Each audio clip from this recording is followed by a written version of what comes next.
episode of the Genius Podcast. I'm your host, Joshua the Genius, and I'm along here with my beautiful co-host, Sarah Ann Mitchell. And today we're going to be just doing a recap of Apple's Unleashed event that they held this past, that was October 18th, 2021, so just about a week ago. And it was really focused on some key products that a lot of Apple users have been waiting on for a long time. We're going to get into the flagship products, but we're going to start with some of the accessory products first. The first one being the AirPods. They have revamped the AirPods. It's kind of a hybrid product between the original AirPods and the AirPod Pros. They have the same features except for, I believe it's noise cancellation and transparency mode. It still supports spatial audio and the equalizer, but you do not get the noise cancellation feature and the transparency mode. The noise cancellation feature has been really beneficial for me. I'm an AirPods Pro user. It's been really beneficial for me, kind of drowning out noise when I need to do repairs here in the shop or focus intently on a project that I'm working on. And especially when I'm traveling at the airport, the noise cancellation feature on the AirPod Pros is really beneficial to me. I just bought Sarah a pair a couple days ago. How would you say that your experience has been between your older AirPods and your AirPod Pros? So I originally had the original AirPods, and I upgraded to the AirPod Pros. I find that they fit in my ear a lot better. I have very small ears, so the fit was a lot more comfortable for me. The sound quality is a lot better. The noise cancellation is unmatched. I mean, you don't get noise cancellation with the standard AirPods, but it was nice to have that because there's sometimes when I want to be able to, ignore everything that's going on around me and just kind of focus on what I'm listening to. Right, for sure. So I've enjoyed it for sure. For sure. So if the noise cancellation feature or the transparency feature is, so it's the opposite, right? So if you're in an area where you still want to have your AirPods in, but be able to hear the ambient noise, like driving. You need to hear what's happening around you when you're driving. Or even here in the shop, I'll have my AirPod Pros in and I'll have maybe a podcast on low playing in the background. But with transparency mode, I'm still able to hear all of the conversations happening around me so I can still stay alert while still enjoying content. So those are the features of the AirPod Pros. But these new AirPods don't have that feature, but they're still really good AirPods. I think it's a good median in between the two products of the first generation AirPods. Refresher. Yeah, and the AirPod Pros. You get about an hour longer on your battery life. Does the case do wireless charging? The case is wirelessly chargeable now, so you can use your Magsafe accessories to now wirelessly charge your AirPods. And now instead of the AirPod Pros have an optical sensor for recognizing ear detection, as opposed to this version, they're the third generation AirPods. They now have a skin detection feature. So there's different sensors on these for better sensing of when the AirPods are actually in your ear to activate certain features. Okay. Yeah. And so they've dropped down the original AirPods to $130, and now the AirPod Pros are $250. So these AirPods are $180, which I think is a really good price. So that's why they were giving away the AirPods with the education discount. They've been trying to get off all those old AirPods. You'll usually see that in accessory cycles where they'll utilize the education discount back to school, buy a computer or buy a flagship product and be able to get an accessory for free or at a discount. I know some of my friends were able to get AirPod Pros for like $90 when they purchased a new Mac, so that was really cool. But like I said, these AirPods are, while a cool feature, a cool product with some updated features.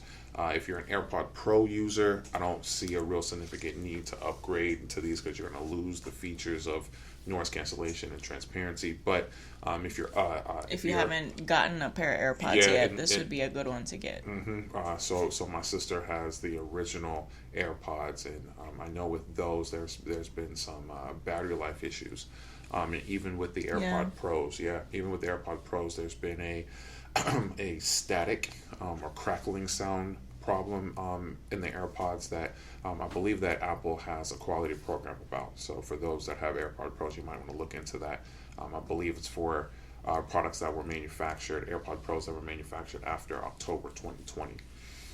So just a tidbit. But if you're upgrading from the original AirPods, I think this would be a good upgrade for you because it also has the water and sweat resistant feature on there, so you can feel more comfortable utilizing them during your workouts. So again, those AirPods are 180. That moves us into before we get into software, new software that they came out with, another hardware product is the HomePod Mini. The HomePod Mini is basically a smart speaker solution for your home or office. We haven't gotten one here for the store yet, but now I'm thinking of getting one because now they've come out with 3 new colors. It's orange, yellow, and blue. I think I'm gonna get me an orange one. The HomePod Mini is $99. It has Siri integrated into it for voice commands. It also has an intercom feature.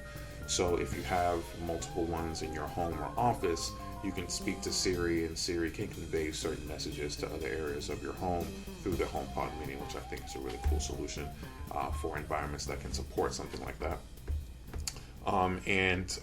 Let's see. That's really much it with the HomePod Mini. This came out with three new colors and talking more about the intercom system. Yeah. Okay. Now I was just kind of thinking to myself, this event was geared towards Mac and sound products, is what it looks like. Yeah. And so speaking of sound products, that gets us into Apple Music, right? So now they're coming out with a new subscription plan, right? There's been 2 plans so far: the individual / student plan and the family plan. Those have been the 2 plans that you've been able to get so far. The individual plan is $4.99 a month, and the family plan is $9. It's 9. It's 9. It's iCloud. It's the iCloud stuff. Yeah, that I'm 9. mixing it up with. Yeah, it's $9. And so $9.99. with that, you get a lot of features. You get access to over 90 million songs in their library, the ability to download music, the ability to be able to stream music. You get curated playlists.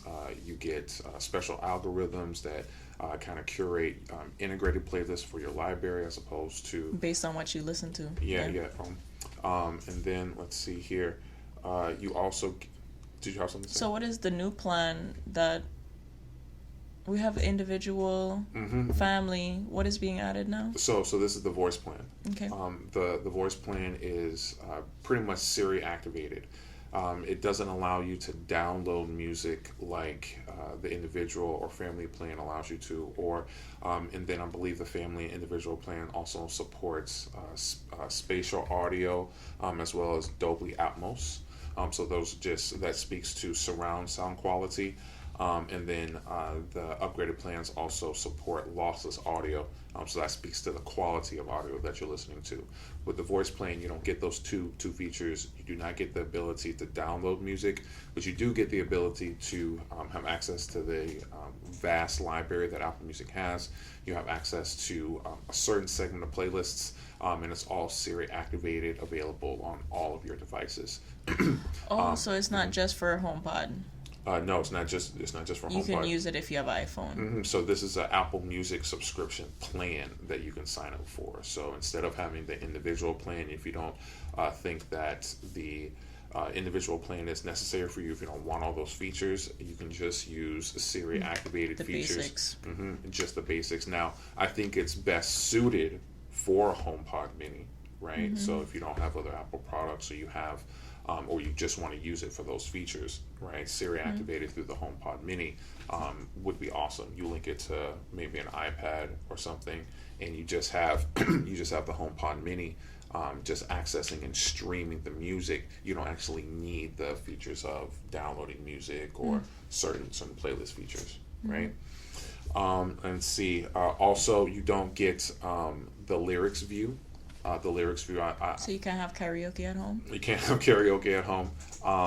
I, as a music lover since I've been a kid, it was really cool for us to get CDs or tapes, and we used to be able to open up the pamphlets in those products, and sometimes you would get the lyrics of the songs right there.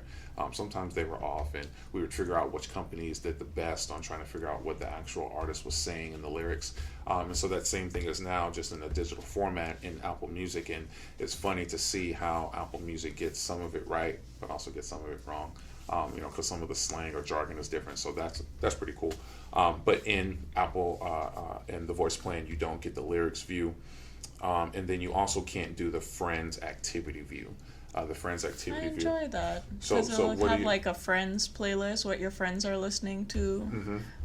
Or if you, like, I make playlists because I was that kid in school that used to burn CDs for everybody. So it's like second nature for me to go make playlists for everything. Okay. And people like follow my playlists. So that allows me to share, because it's all public. That allows me to share those playlists with, just people who are my friends or just people who are on the platform. Got you. So just like with between the AirPods and the AirPod Pros, there are certain features that if you want these upgraded feature sets, you have to get the certain product, right? So if sharing friend content, if the spatial audio, if Dolby Atmos, if lossless audio, if all of that is important to you, and the ability to be able to download music is important to you, then you have to get the individual or family plan. But if you just want to just stream music and just have access to the library and just have the ability to stream the music and just listen to it whenever you want, you don't want to have any like ownership of it, have the ability to buy, you just want to have access, then the voice plan might be for you. Another thing just specific to the actual presentation, they had Zane Lowe, who has been a music personality he's been a music personality and a digital radio host for a long time. And to see him in an Apple production, you rarely see people outside of Apple present products to the public, especially in these specific keynotes. So I find it very interesting that they are now allowing other artists and other people in certain markets and cultures to come into the company and present these products. Zane Lowe was one of the first people to have a really popular music podcast, and I now believe he's the head or one of the key contributors over the Apple Music Podcast, which is a 24/7 streaming radio streaming service. So I believe he's over that entire platform. So they allowed him to present this service. So I just thought it was a really cool touch. He's basically an Apple employee if he's not.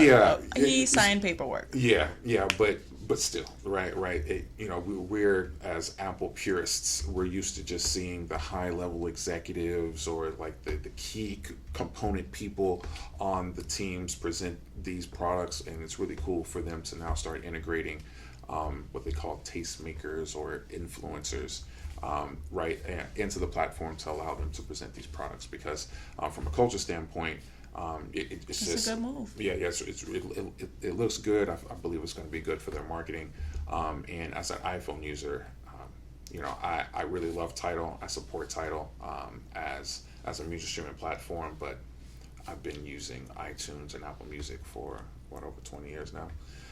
So I'm invested in the product. So I do think that the voice plan has its place. I'm interested to see how it rolls out and how people respond to it. Anything else you had about the voice plan, Sarah? No. No. So I think that clears open all the space for the big conversation, right? So the big conversation. What you've been looking forward to for all these months? Yes. I feel like the last 5 or 6 podcasts where you talking about, I hope this Apple event have iMacs. I hope this Apple event have the M1 inside a MacBook. Did you get what you were looking for? We finally got what we have been waiting for. Excuse me while I take a little bit of water. So what was your before we even get into the nitty gritty of the chipsets and what makes these Macs so amazing, what was your initial reaction when they started to introduce the product? So what were you expecting versus what did you get? I got exactly what I was hoping for. Okay. I got exactly what I was hoping for. I got We He got. was on Mac Rumors every day. I was on Mac Rumors every day. Shouts out to Mac Rumors. Gizmodo, The Verge, 9 to 5 Mac. CNET, 9 to 5 Mac. You know, all the different publications that follow these type of things. And as Mac Pro users, we have been waiting on this product for 6-7 years now, maybe a little longer. 2014 was the last Mac that had ports. And so it's one side hardware, outside hardware, because of how they changed the design of the MacBook Pro, but also the change and leap into Apple producing their own silicon and chipset for the MacBook Pro. Can I take a pause for a cause right there? Do you think that Intel is going to start to see a decline? Well, not, how do I want to phrase this? Do you anticipate seeing the decline of Intel as a company or maybe a dominant player in the microchip game as a result of Apple no longer utilizing Intel chips in their computers? Because at this point, iPads are using Apple design chips. iPhones have been using Apple design chips. Now we have the Mac Minis using Apple design chips. Now we have MacBook Pros and MacBook Airs using M1 Apple design chips. I think the last systems utilizing the Intel chips are the older iMacs, because the new ones have M1. Okay. And then the Mac Pro, the space trash can. The Mac Pro, and there's one high-end Mac Mini that's still Intel based. Okay. So to answer your question, is Intel going to see a decline? See a decline? Yes, absolutely. So before we get into all the new features and incredible innovation that Apple has come out with, we need to take just a little bit of a step back so you understand the kind of backstory of how we got the here, game that's being played right now, and how we got here to this point in the game, right? So Apple started out as they were building and designing the computer, but they were not designing the CPU, the brain, right? The brain or engine of the computer. Okay, IBM, Motorola, and Apple got together in the late 90s. It was around 97, 98. And they created what's called the AIM Alliance, right? Apple, IBM, and Motorola. Motorola at that time was producing the chips for Apple, right? Was manufacturing them. Motorola had their own semiconductor business where they were manufacturing, creating these chips for the Apple computer. They were getting behind. IBM also was working on what they were, what's known as PowerPC. PowerPC was the architecture and the chipset build that powered Apple and most of IBM systems. All right. IBM and Apple were working together on PowerPC while Windows was working with Intel at that time. And Apple was very adamant that PowerPC based machines were more powerful than Intel. PowerPC had more raw power, but it used more resources. It took more power to get this raw computing power out of these chipsets. All right. Intel had good chips, but they weren't as powerful as the PowerPC based chips. And at that time, the focus was on desktop systems. So systems that could support bigger power supplies. Right? So it's going to stay plugged in anyway. It's going to stay plugged in anyway. So the conversation of power wasn't really a conversation until we get to the conversation of laptops around 2004, 2005. The notebook. Right? Apple comes out with the new MacBook Pro around 2006, 2007. And they decide in 2005 that they were going Intel. Right? Previously, they said that Intel wasn't as strong as PowerPC, but now they're saying, wait, Intel has a really efficient processor. Efficient meaning that it's powerful and it consumes power at an efficient rate. So in order for us to build this next generation notebook in 2006, 2007, we need to use Intel. And so Apple transitioned from using PowerPC to Intel-based chips. Now they were paying Intel to design and manufacture their chips. Okay? In 2005. Now, what's also funny to note here is that around this time, there's another product that comes out. And that's the iPhone. Right?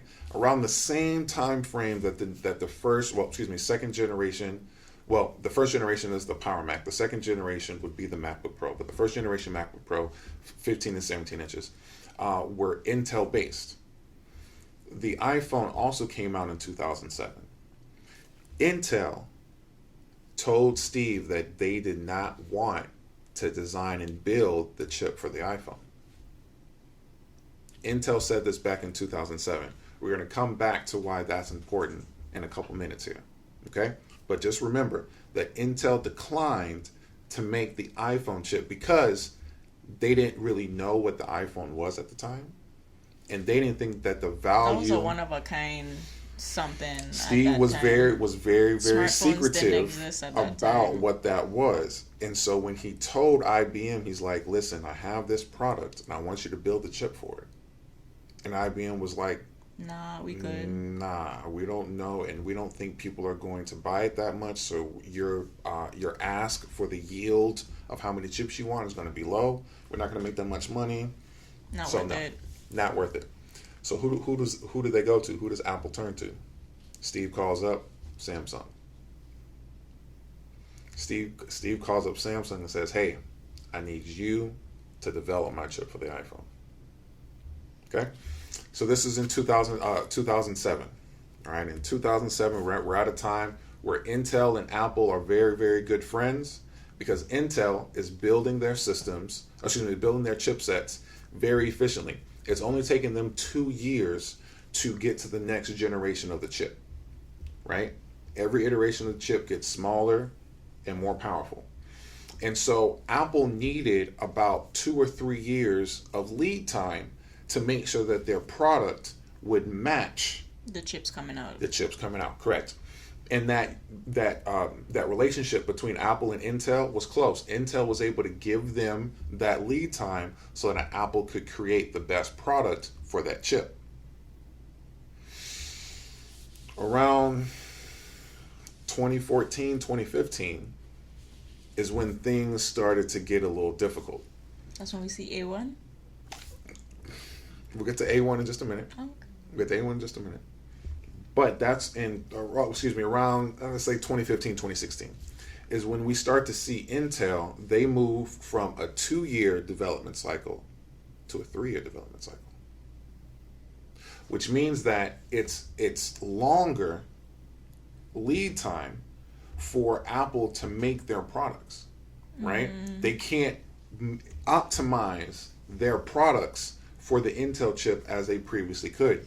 That's why some of the 16-inch MacBook Pros have issues with performance, have issues with battery life, have issues with fans, temperature, have issues with some of the displays and pushing out video to the display because of that what's the word I'm looking for? Not in sync. And that weren't moving on in tandem, yes. And so that led to inefficiencies occurring in the MacBook Pro line, the higher end 16-inch models. And so we get to a place in 2015, 2016. Now we have Apple, who has basically in all their other products, they've built their own silicon. And the iPhone, let me go to my notes here. And the iPhone, the first generation iPhone was designed and manufactured by Samsung. All right, designed and manufactured by Samsung. The first generation iPhone, the iPhone 4 is when we start to see the first iteration of the A5 chip. The first iteration of the A5 chip inside of the iPhone. The iPad was the first generation of the A series. Okay. Was the first generation of the A series. When we got to the A6 was the first time that the chipset was designed by Apple. All right. So for the first 2 or 3 years, the iPhone brain was made by Samsung. Right? In the iPhone 4, or excuse me, in the iPhone in the iPhone 5 and 4, we get the A6 chip. We get the A6 chip, and that's designed by Apple, still manufactured by Samsung, but designed by Apple. When we get to the A9 chip, the A9 chip in the iPad Pro and the A10 chip in the iPhone 7 and 7 Plus, that's when we get the separation of Apple from Samsung. And for those that have been following the news between Apple and Samsung in the last 5 years, you've seen that there's been some big beef around chipset usage and security measures around certain app stores and areas of the iPhone. So because it's rumored that because of this beef between Apple and Samsung, Apple then called up TSMC. Apple said, listen, we're now designing all of our chips for our iPhones. We're designing our chips for our Apple Watches with the S series. We're designing our chips for our AirPods, the W series. And we have a security chip, the T series, that we're designing as well. The iPad has our own silicon in it. The iPhone has our own silicon. The Apple Watch. It's now just our high-end MacBook Pros, because our 13 inches have it, and our MacBook Airs have it, and our iMac desktops.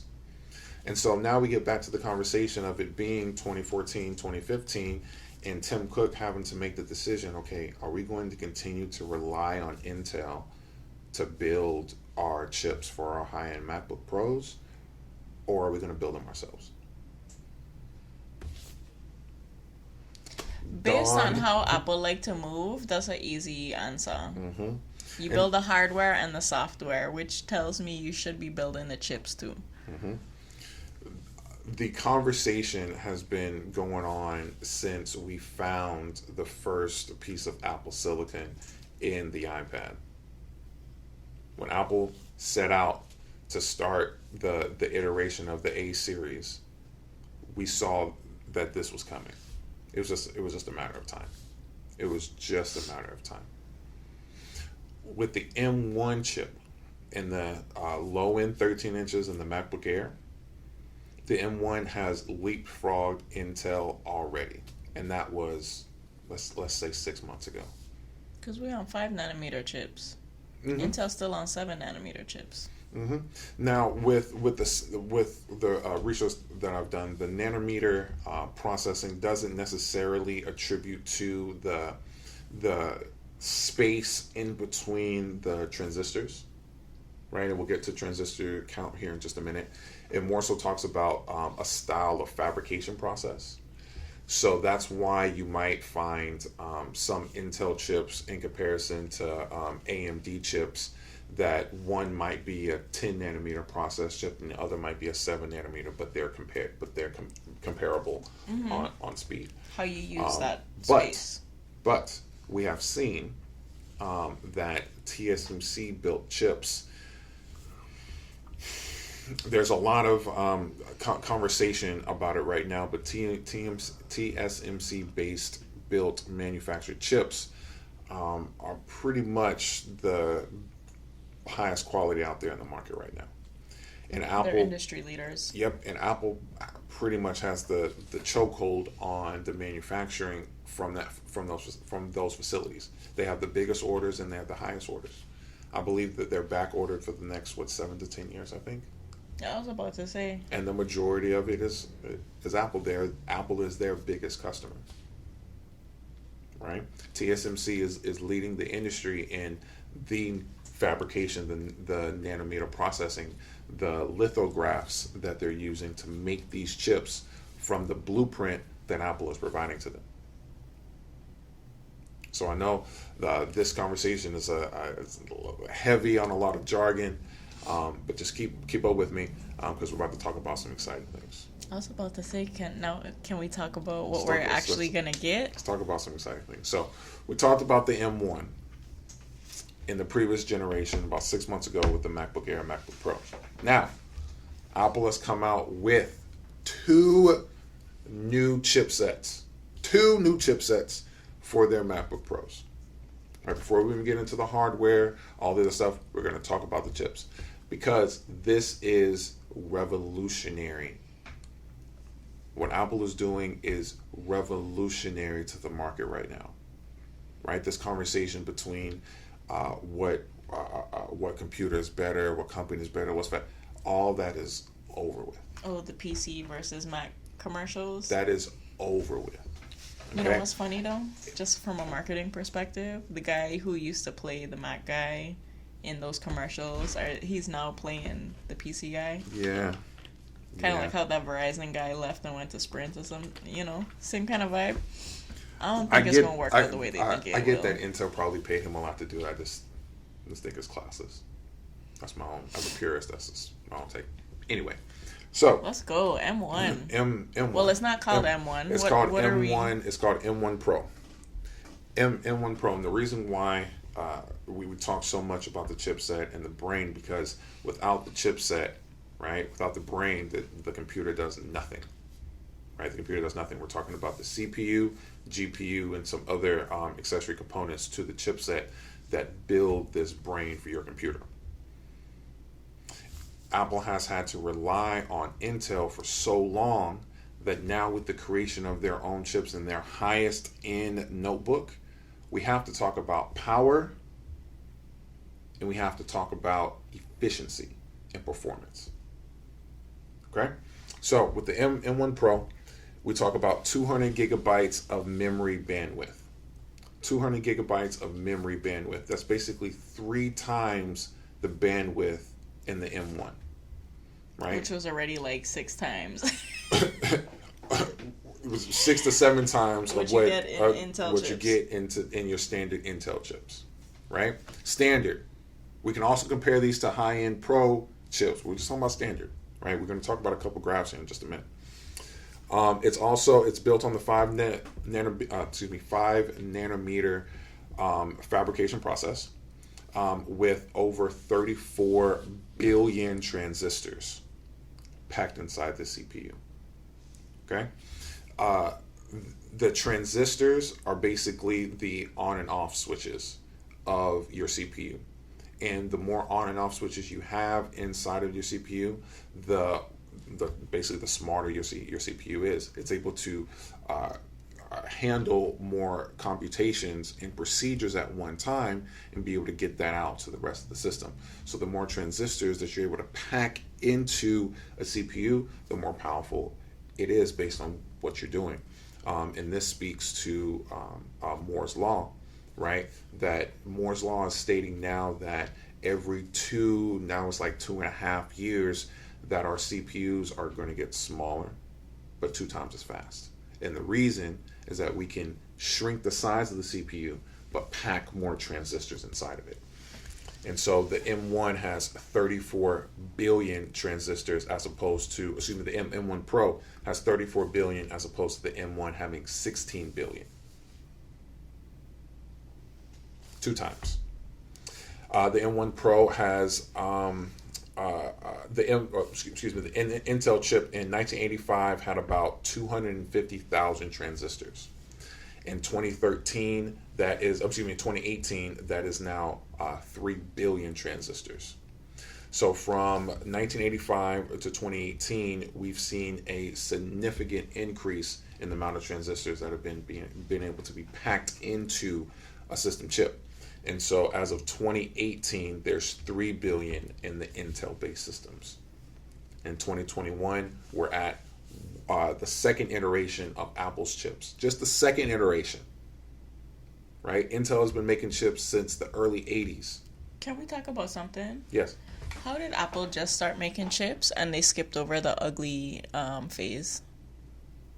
They just went straight into making some amazing chips. Apple has been... They skipped the part where they were trash because they just started doing this. Because Apple has been in-house doing the... Peeping game from Intel. Yeah, just... and Samsung that's very and good. ADM. I'm so glad that you said that. Another little history fact is that when IBM was making their products, they told Intel that, hey, you have to license your technology to AMD. AMD is another company that produces chips, right? And so for a very long time, AMD was making chips that were identical to Intel because they were reverse engineering, basically just taking the chip and making it themselves from the schematic, right? And so they reverse engineered that chip, branded it as an AMD chip, and they tweaked it a little bit, right? They tweaked it a little bit. They would clock it up, or they would make it a little bit faster or more efficient, and that helped the industry equalize a little bit more. Over time, we saw our first laptop be under $1,000, right? Because of the diversification of the manufacturing of chipsets.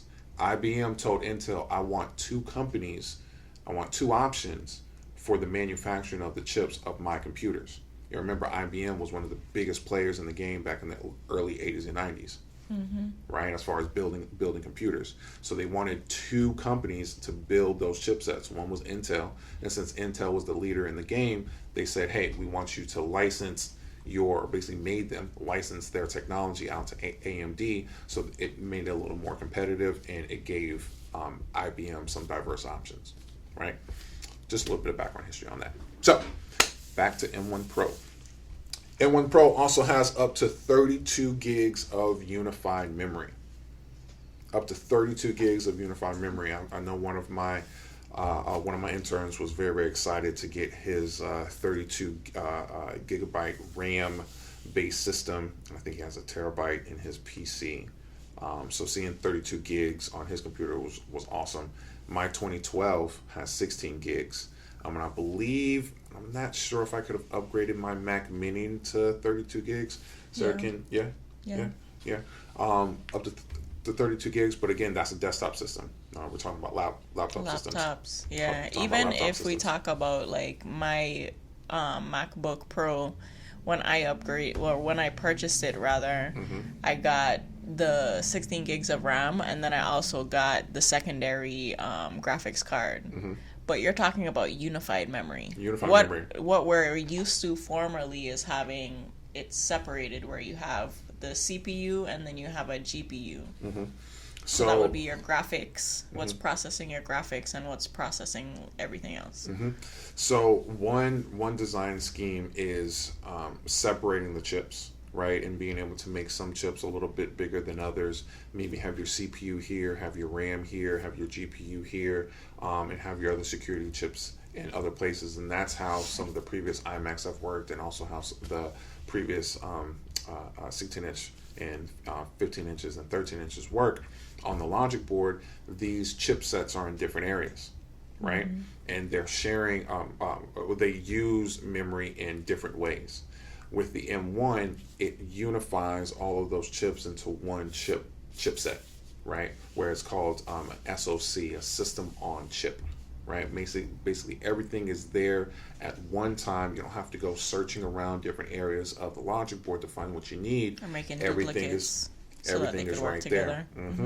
And with that, having everything located on one chipset, you can also then unify all of your RAM. So now your CPU and GPU are able to intelligently utilize your RAM space. And your RAM space is for your high intensive applications such as Photoshop or Lightroom or Final Cut, as well as being able to run these applications in tandem, have multiple applications open at one time. So the more RAM you have, the more work your computer can do at one time. So it's very, very important for creators and artists who use their computers to create content or to crunch a lot of processes. you need a lot of RAM to do that. So it's awesome that the base level M1, we can get all the way up to 32 gigs of RAM. It's a 10-core CPU with 8 high-performance cores and 2 high-efficiency cores, right? And cores are basically, if you have one CPU set, it's kind of like having segments inside of your CPU, right? So there's 8 segments that are really focused on performance tasks, and then the other 2 cores are focused on energy efficient tasks and making sure that the CPU is pulling the right amount of power from the battery to power the applications that you're running. Right, so the more cores, you'll be able to break up the work that you're doing and have the cores focus on individual tasks of your computer to make your computer more efficient. Okay, and with the GPU, that has 16 cores. So for those that use Final Cut, again, Lightroom, or use applications that need to edit a lot of video or audio content, your GPU cores are very important. With 16 cores for the M1, that's with M1 Pro, that's 8 more than the M1. So you get 2 times the GPU performance in comparison to the M1 model, right? So that's 2-time upgrade in less than 6, well, let's say 6 to 8 months, right? They'll come out with a new chipset. And again, like I said, Apple, this is their first iterations of these chips. Also with the 16 core, you get a ProRes codecs, and for those that are videographers and those that use video editing software, that's going to be important for you. You're able to play multiple streams of 4K and 8K ProRes video while using just a fraction of the power in comparison to M1, right? So you're able to have those high resolution video streams and be able to move through them seamlessly without seeing that lag, which I know is very important to your workflows. Yeah. Right? Anything that stands out to you from the 10 core, 16 GPU cores as an artist and creative? Anything that stands out to you? It's kind of wild to me because I'm still trying to wrap my mind around the fact that I went from having 2 graphics cards and a CPU to now having one single unit. What I guess from an artist perspective, I think what's really important is how the battery efficiency works in tandem with the power of the chipsets, because usually you have to sacrifice power for performance. And like with the dual GPU setup, you would have your computer running on the lower GPU, and then when you needed the high performance GPU, it would kick in to, tap into that power as a means to save energy. So how are we able to get such a powerful unified system that still preserves efficiency of the battery? Perfect. So because I feel like that's what it's like. Once we start looking at the graphs, like the big difference between the Intel systems and the Apple systems with the M1 Pro, and we haven't really started talking about M1 X, the Max. M1 Max. M1 Max is coming. We'll get to it. That's like even more sauce. Like you thought M1 was great, you thought M1 Pro was great. Like there's more. So I'm just really interested to know like how they were able to bridge that gap, because I think that's the part that's revolutionary. We've never seen that level of power and efficiency in the battery at the same time. Like you have to sacrifice one or the other, but Apple was like, nah, we're not doing that.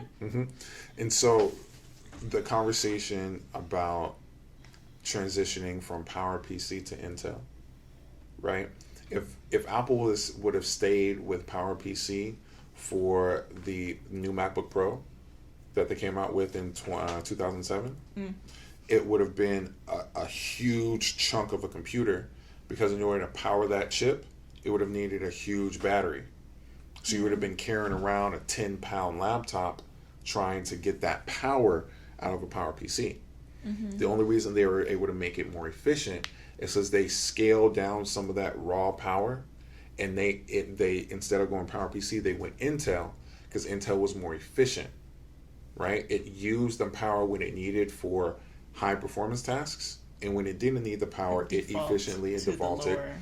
Correct. So it managed power consumption a lot better than PowerPC, right? So that was Apple's task. They figured it out with the iPhone. They figured it out with the Apple Watch. They were to make a chip so small that was able to fit on your wrist and energy efficient.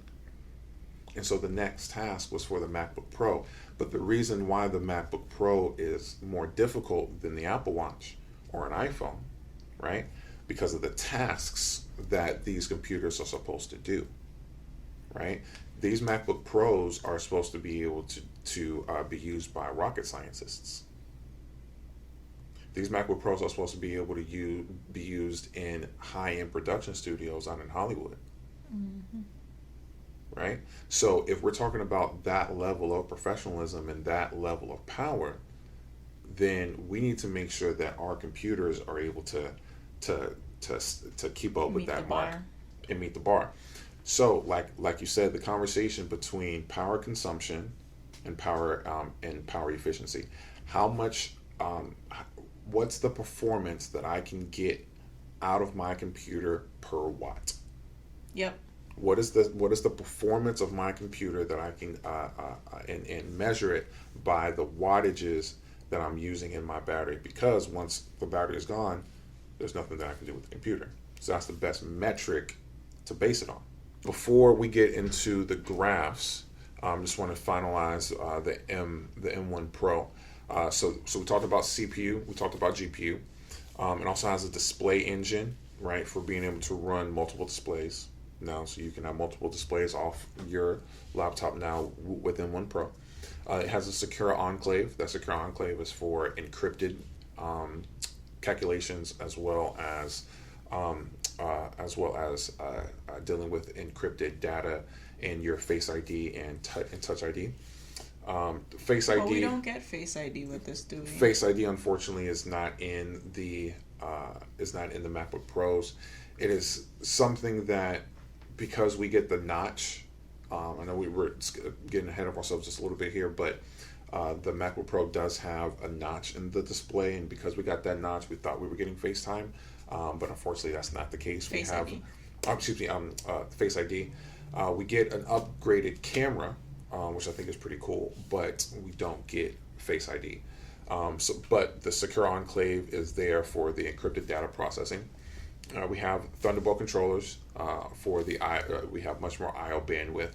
So for those that need those ports for high transmission of data to their displays or to the external hard drives, it has that controller in there, as well as the neural engine for augmented reality and machine learning processing. So that those are all the components that make up the M1 Pro chip.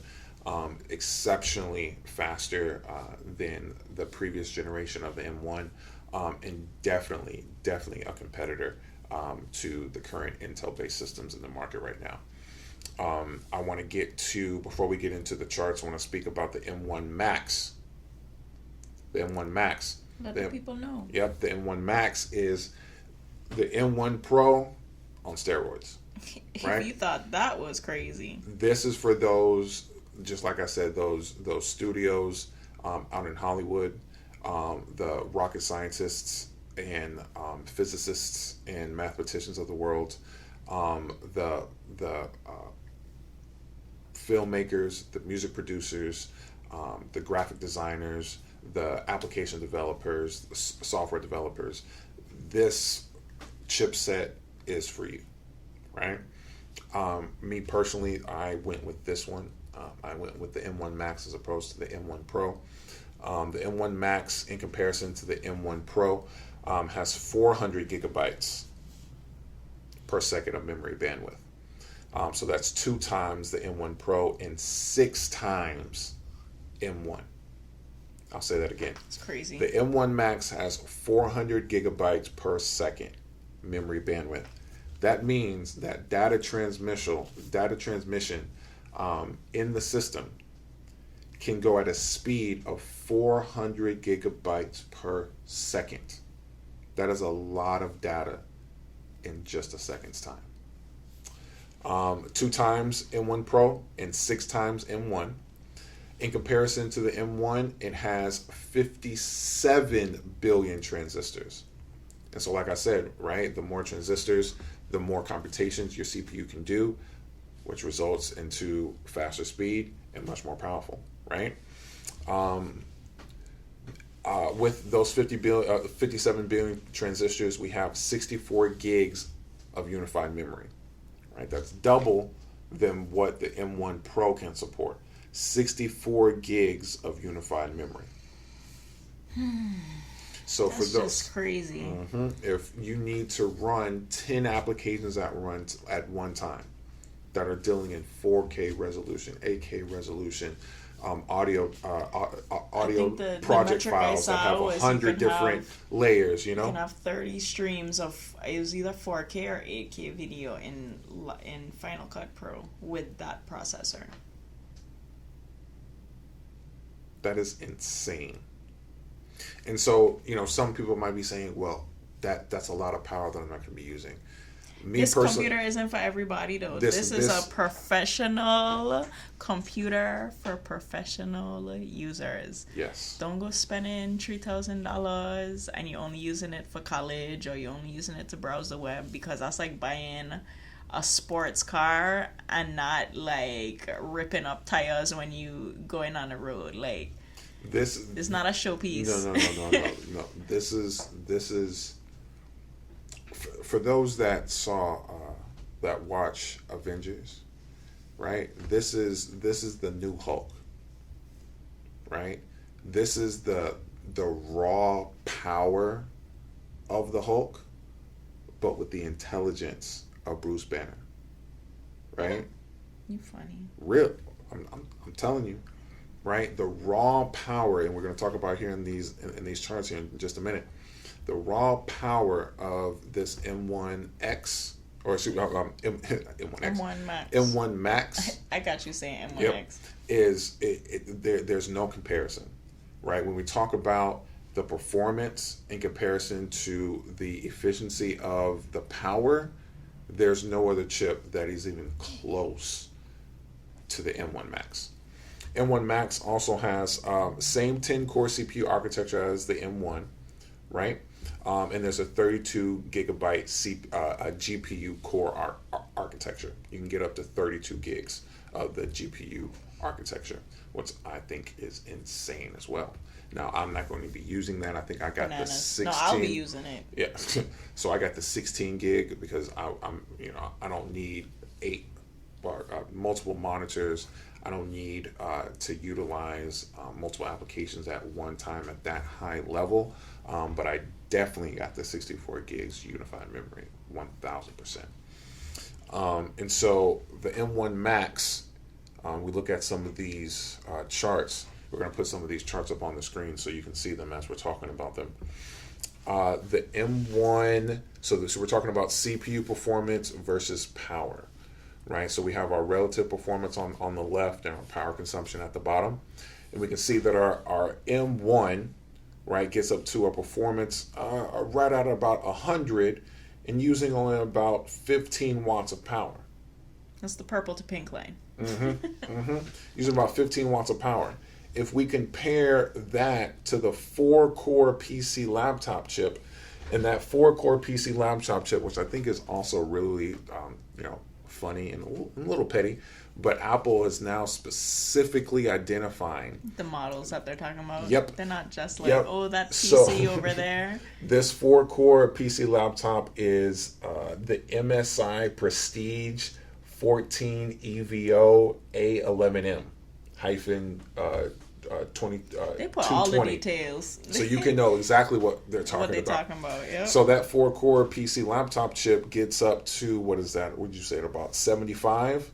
That's about 75, 75 in performance, but it's using 40 watts to do that. It's not even getting to 100, right? 25 That's 3 to points 4 down. times more power for a little less, because that's still lower. The Apple one is about, the M1 is at about 100. Mm-hmm. And so if we look at the M1 Pro and M1 Max, Hold on to your socks, folks. it's not It's even even crazier. It's not even a comparison. We're upwards of 150, and we're only using just a little over 30 watts. Just a little over 30 watts, right? And so why this is important, right? We talk about wattage. The more watts you use, the hotter your computer becomes, right? So we talk about how efficient the cooling system of your computer is. Now, Apple built a cooling system and ventilation system into this computer, into the new computers we're going to talk about here in just a minute.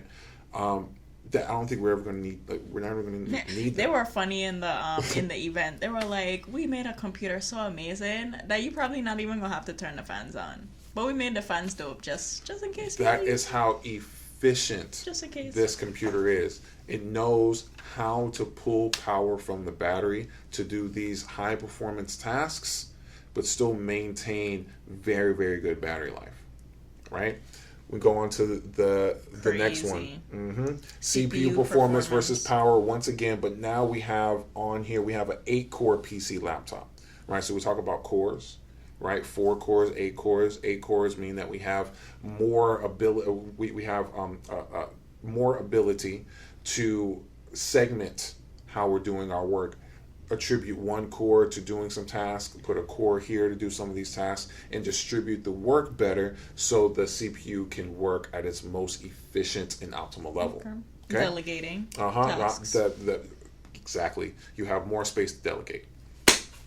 8-core PC laptop chip. This is the MSI GP66 Leopard 11UG-018. What comes up with these names? This 8-core PC laptop chip gets up to about, what would you say, that's about 110, 115 performance points. But we're at about 65 watts to do that. 65 Crazy. watts, right? It doesn't even get close to the 150 mark that the M1 Pro and M1 Max is well above. Well above. And the M1 Pro, M1 Max, again, are at about 30 watts of a consumption, right? It takes the 8-core PC laptop chip over 2 times the wattage to not get even close to the amount of power that the M1 Pro and the M1 Max is able to achieve. Moving on to GPU performance. Performance. We look at the M1 Max. M1 Max is well above 350. Well above 350, consuming about 57, 58 watts of power. We look at the Compact Pro PC that is compared to. This is the Razer Blade 15 Advanced, RZ09, and some more letters after that. You can read that.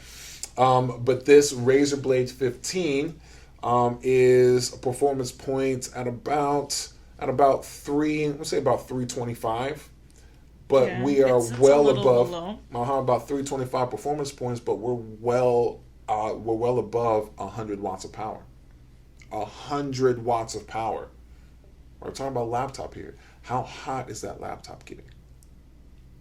How hard are them fans spinning? How hard are those? Yeah, how hard are those fans spinning? And now, so you sound like an airplane about to take off now, in the coffee shop. Some people might were like, I don't care. I don't care that the fans are spinning. I don't care that it's getting hot. Well, you talk about the longevity of your computer, right? The harder your fans have to run, or the harder your system is, right? Your life expectancy of your computer starts to go down. Right? That's why keeping your system cool is important. That's why not running the fans when you don't need them to is important, right? Because that's movement. The amount of movement that you can decrease in the computer, the better. Right?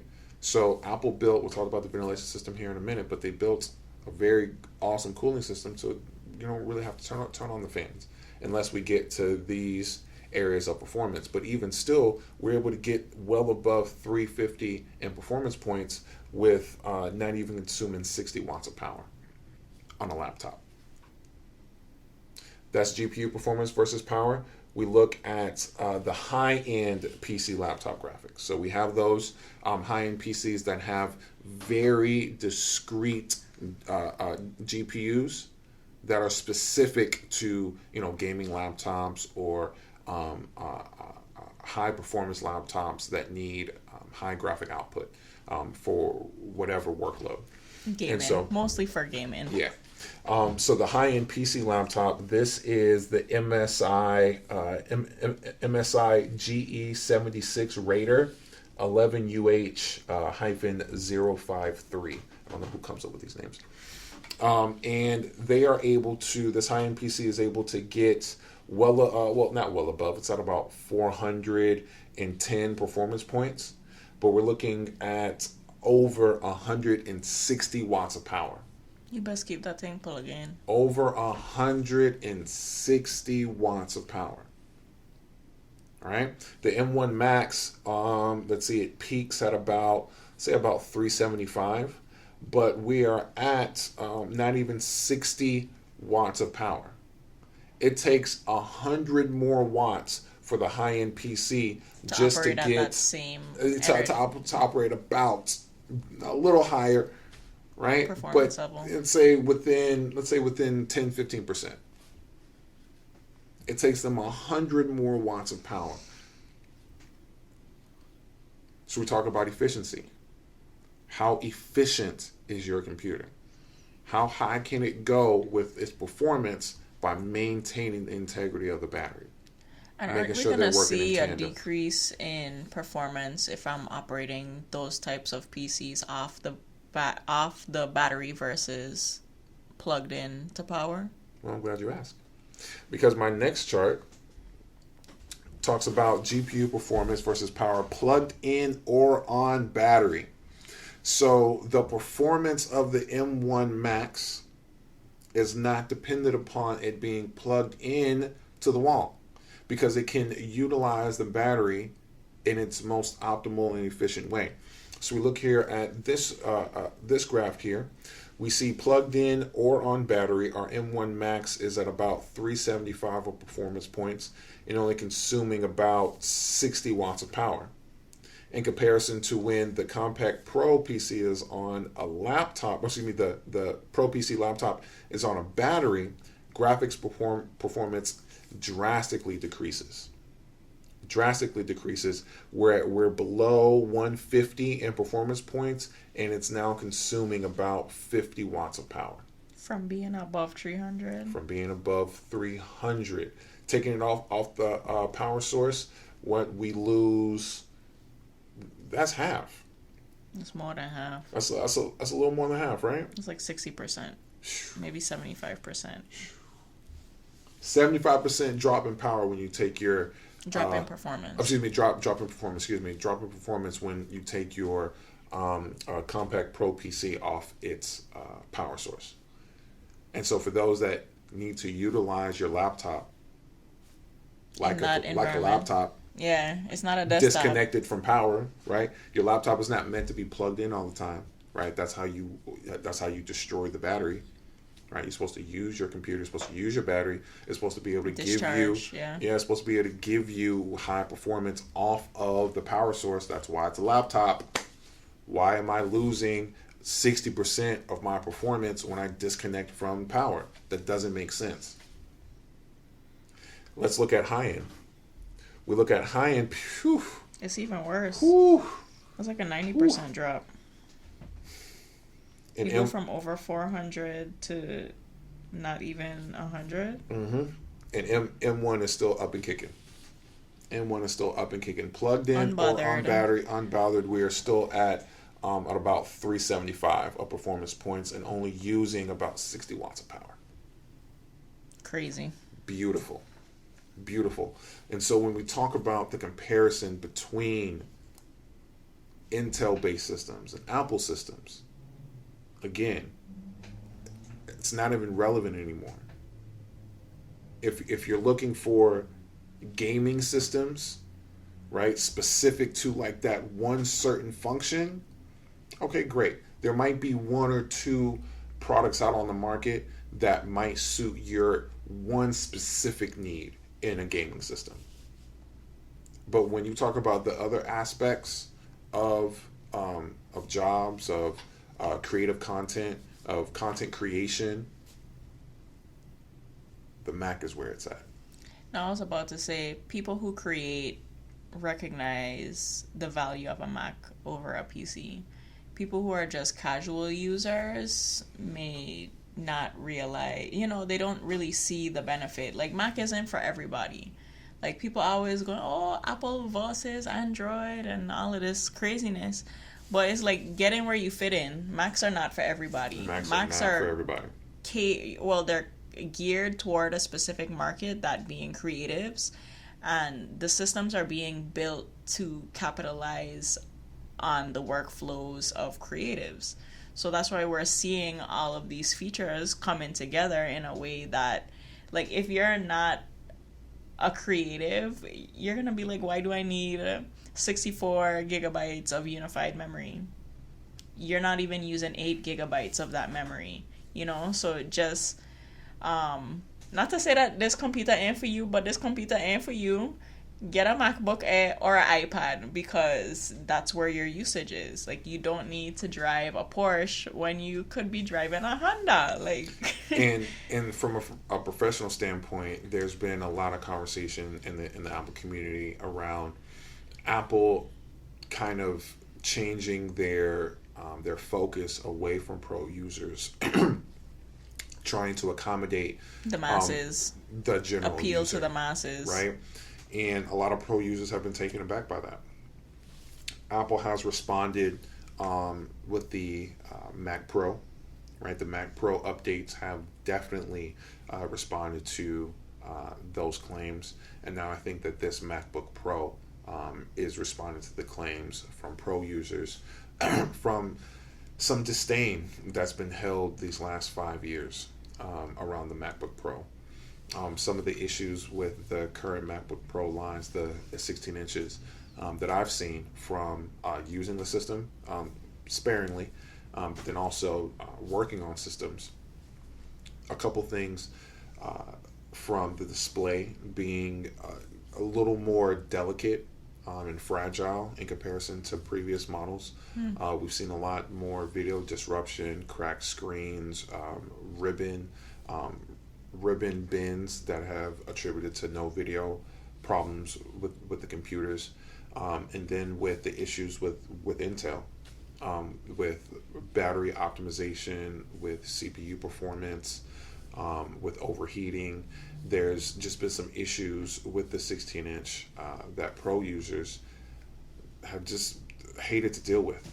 And then from a functionality standpoint, the removal of the ports. Oh yeah, that was trash. That's been the biggest gripe. And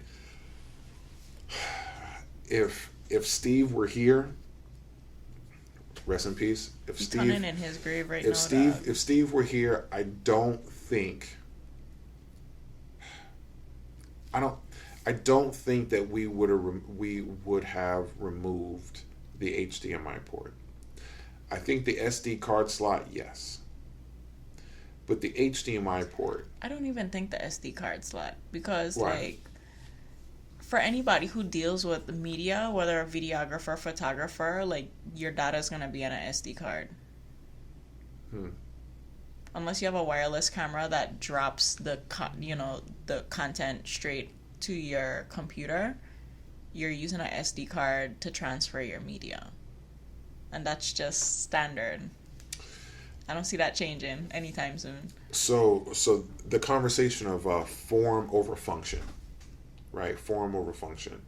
The reason why we were able to get such forms of sleekness on the MacBook Air lines and some of the MacBook Pros was the removal of certain components, such as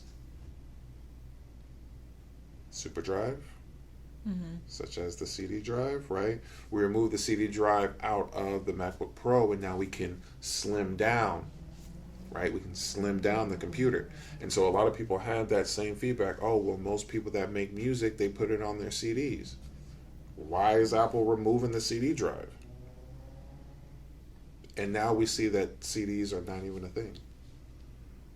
right? So my hypothesis around why the MacBook Pros went to all USB-C was because of how wireless we were becoming. But I do not think the wireless standards and wireless speeds have increased fast enough to justify. in the access to these high speed networks have adjusted fast enough to meet a not portless computer, but a computer that didn't need all these different types of ports. Mm-hmm. Because we can send media over Bluetooth, we can use AirDrop, we can use Wi-Fi, we can use all these other tools in access channels to import data into our computer. Why do we need an SD card slot when your camera can send wirelessly to your computer? Why do we need HDMI where we can do AirPlay, or we can use USB-C with a dongle? That was the argument there. But for the function, right, just being able to have the availability of those ports integrated into the circuit board is what pro users have just grown to love, right? And then also the removal of Magsafe. Ugh. The removal of Magsafe, I hated. Magsafe was one of the cool factor features on Macs, and it was also very secure. It gave confidence to Mac users that if you tripped over your cord, you weren't losing your $4,000 computer, right? But with USB-C, you don't get that same comfort level. And so with the new 14-inch and 16 inches, so Apple is staying with the 16 inches, but now we have a 14-inch MacBook Pro, which is the one I got. The 14-inch and 16-inch MacBook Pros now come back with all those ports. You now get 3 USB-C ports or Thunderbolt 4 ports. You get a MagSafe port. You get an HDMI port. You get a headphone in and out audio port, and you also get a MagSafe port. Did I say HDMI? I said HDMI, didn't I? Yeah. HDMI, MagSafe, USB-C, SD card, and headphone port, right? So all the ports are coming back to the MacBook Pro. They have now removed the touch bar, right? Me and Sarah were talking about previously on the podcast about how she was using the touch bar. I didn't really use the touch bar when I was using the 16-inch MacBook Pro, and not a lot of pro users worked it into their workflows. It was just an area of the computer that they didn't really engage with. So I'm glad that Apple listened to some of that feedback. They removed it and replaced it with the function row keyboard. It's now the same function rows, the same, very similar to the new standalone Magic keyboards with Touch ID, right? So if you have one of those, it's basically that same layout as in the MacBook Pros. It now has the liquid Retina Xdr display. Similar to the big display. The Pro Display XDR. Okay. Yeah, the Pro Display XDR. Now those are some very expensive displays.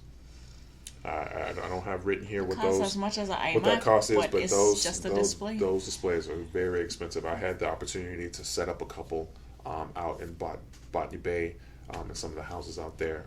Beautiful displays, beautiful displays. And so this display on the new MacBook Pros is inspired by those bigger displays, and also features the mini LED technology found in the newer iPad Pro models. So you're talking about very, very vibrant screens. The pixel density of the 14-inch MacBook Pro is 6 million. It's much higher than the 16-inch MacBook Pro. So the pixel density of the 14-inch is higher than the previous 16-inch MacBook Pro, right? So you're talking about a very, very vibrant screen. It also includes ProMotion, right? So ProMotion helps with the refresh rate of your screen. So as you're scrolling through content and viewing content, you can see the just seamless movement of your content. And so with up to 120 hertz, it will intelligently scale back or ramp up your refresh rates depending upon what kind of content you're watching. So if you're just browsing around, just text content on Safari, you'll be at a low refresh rate, as opposed to if you're watching a video or gaming on your laptop, it will increase that refresh rate to meet your needs, which I think is very, very awesome. And then again, we talked about the Face ID camera. Not Face ID camera. Lack of Face ID. Lack of Face ID camera in lieu of the 1080p FaceTime HD selfie camera. Which will be better for the era of Zoom calls. Yes, much better for this day and age when we need to utilize our computers more for conference calls and video calls. But the lack of Face ID is a little disappointing. I'm not going to lie to you. You thought you was just going to get Face ID? I thought I was going to get Face ID. On every other product? Yeah, and I don't see why not. Why wouldn't it be? Yeah, I don't see why not. I don't see why the technology isn't there. The only thing that I could think is that the camera system is very expensive. Yeah, I was about to say that's going to drive the cost up. It might have drive, and they might have said, "Hey, we not will worth it. scale back on that to make the system affordable 64 gigs for people to have the chip." So, having Touch I'll ID take that. is fine. Touch ID is 1 in 50,000, as opposed to Face ID is 1 in a million, as opposed to the people that can utilize it. Yeah, that can people that can hack Lucky into enough like hack into you. your system. So I'm cool with it. I just think. But then, what are the chances that 1 in a million grabs your phone, Yeah, or that or 1 1 in a in million grabs your laptop? computer? Yeah. Yeah. So 1080p FaceTime HD selfie camera. Battery life, the 14-inch is up to 17 hours of video playback. The 16-inch is up to 21 hours of video playback. The computers now have fast charge, which I think is awesome for pro users. And so, think about, we just talked about all of the performance that you get out of your chips in your computer when it's either on or off the battery. Now you can get your laptop fast charged. The metric is 50% charge in less than 30 minutes. Right? That's a good deal. That's a great deal. Great deal. Fast charging can be through Magsafe as well as the USB-C port, so you don't lose charging in the USB-C ports. The Magsafe cable does not come with the computer. That's a separate accessory. I found that out when I purchased mine. I was like, wait, the Magsafe cable doesn't come with it like the older ones do? You get a USB-C cable. You get a USB-C cable. Right, so I ordered in the Magsafe cable. The Magsafe cable is $50, right? So I got Magsafe. They gonna get you. Yep, and they go. So just a little fun fact: there's a new polishing cloth. That's about $20. It said that it's made specifically for Apple displays, and even more specifically for the mini LED display that's on these new MacBook Pros. I picked one of those up. It was $20 and it's sold out. I'm gonna get mine probably in the next. That's not that microfiber cloth. It's yes, but Apple's version. Fancy microfiber cloth. Yeah, Okay. yeah. I'm gonna get mine because I ordered mine when it just came out, so I'll get mine probably in the next week. But they're sold out till January. Of course. Yeah, they're sold out. Apple January. fans was like, oh my god. A cloth is sold out until January. Crazy. Anyway. As far as the environment, the system enclosure is made out of 100% recycled aluminum, and this puts Apple on track for being 100% carbon neutral with their products by the year of 2030, meaning that the components in their systems will be either super environmentally friendly or produced from reused materials. Which I think is awesome. And Apple has been the leader in environmental standards since the beginning. And if you want to know more about those environmental standards, you can do so on Apple's website.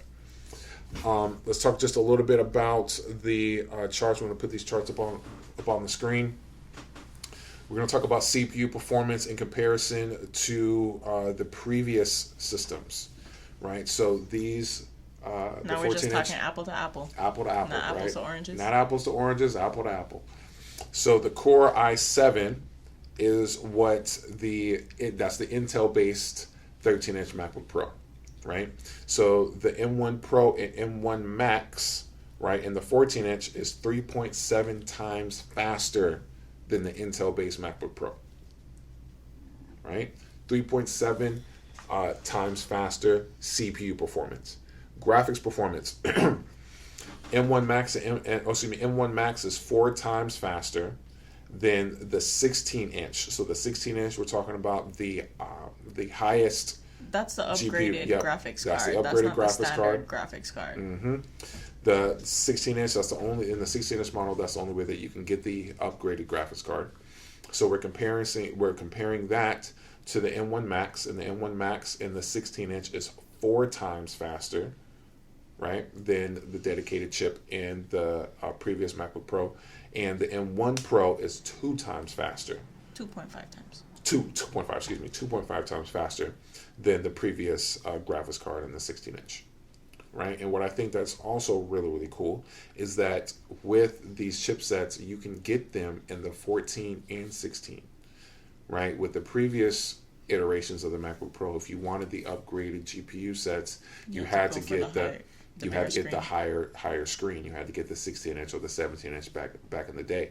Now you can get that same performance from your CPU and GPU in the 14-inch, and that's what I did. That's what I opted for. I previously have a 15-inch. I previously have a 15-inch, the 2012.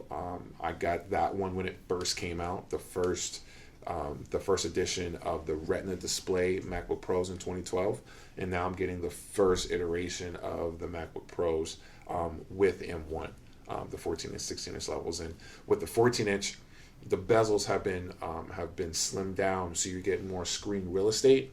So I lose maybe things like 0.4 or 0.6 inches of space on my screen, but that doesn't really matter to me. Barely noticeable. Yeah, it's not going to really be noticeable. So I'm going to save $200 or $300 just because I can get the smaller screen and the same amount of power, which I think is really awesome. Let's see. So we talked about the charts. We compared both of the MacBook Pros. We talked about chips. Google is thinking about also making their own chips. They're seeing how successful Apple is being with their chips. Google is now trying to make chips for their own products, for their own Chromebooks that they're coming out with, and the Google Pixel and things of that nature. It's not a good look for Intel. Mm-hmm. Intel has been a monopolizing company for a long time. Shaking in their boots. For a long time. And so now we're seeing these companies starting to build their own and design their own architectures, and now being able to build their own products without having to pay Intel a dime. Right? So the next 2 to 3 years in this musical chairs of who's going to do business with who, right, is going to be very interesting. And it's going to reshape the landscape of computing power, of the products that these companies are able to come out with, and how important semiconductor companies are going to be to our everyday lives. I don't have anything else, Sarah. Did you have anything else to add? No. Well, other than what price points are we looking at for these new? We can talk about price. 14 inches start at $2,000. $2,000. 16 inches, $2,500. Wow. I mean, it's a pro computer, so I'm not surprised. Again, this is not, the 14 inch and 16 inch models are not for the faint of heart. It is not for those who just need to browse around the internet, type a couple papers, look at Netflix, and save MacBook Airs for, save a couple documents. An iPad. It's not for you. These are for those who are creative professionals, creatives, power users, software developers, film producers, those that need to run multiple high-end applications at one time and that need very good battery performance as they are creating on the go, right? They need to be able to have desktop class performance built into their laptop and to be able to keep that same efficiency as they're moving around.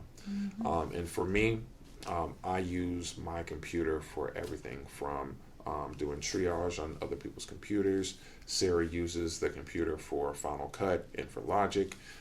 We use it for application development, We use it for maintaining our website.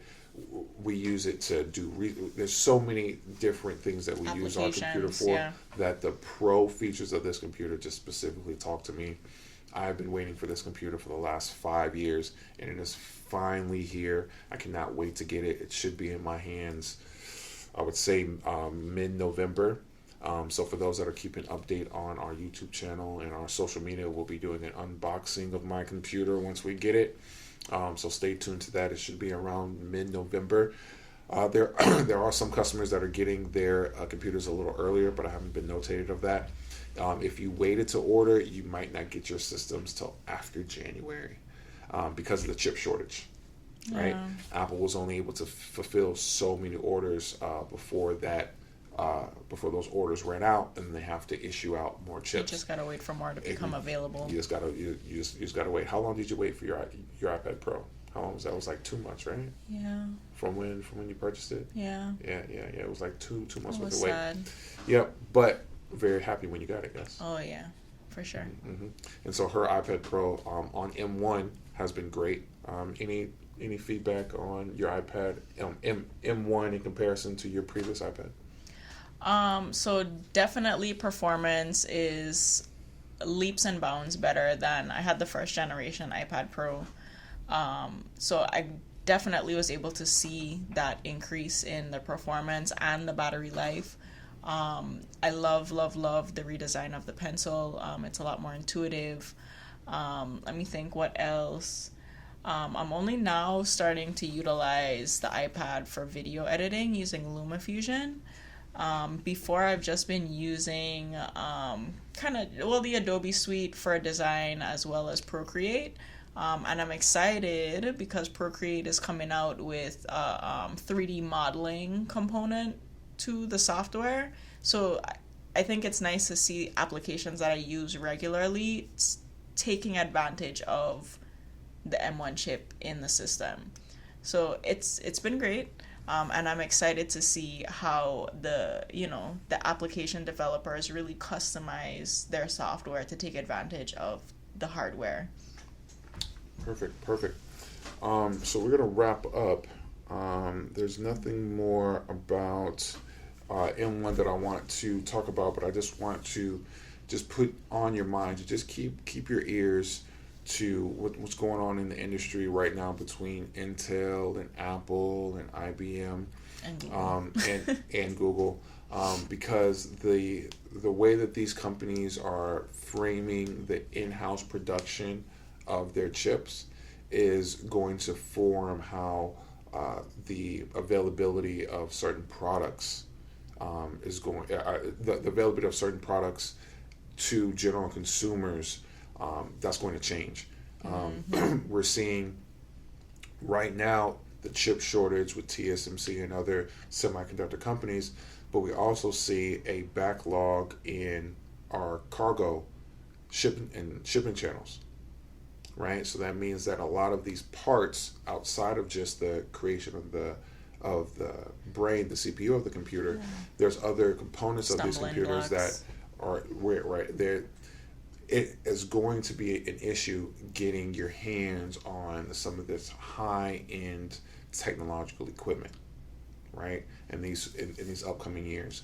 It's going to be hard getting our hands on groceries real soon. Yeah. And so to see the in-house production of certain components, especially the main components of these computers and other technologies, I'm just very interested and curious to see how it's going to shape our retail experience of these products for sure. So in closing, thank you guys for listening. We just did a recap of Apple's previous event, talking about the 14-inch and 16-inch MacBook Pros, talking about the new chipsets of M1 Pro and M1 Max, as well as new AirPods, HomePod Mini, and the Apple's new voice plan. Apple's voice plan for Apple Music. And if you want to watch the entire keynote, you can. It's still up on Apple's website.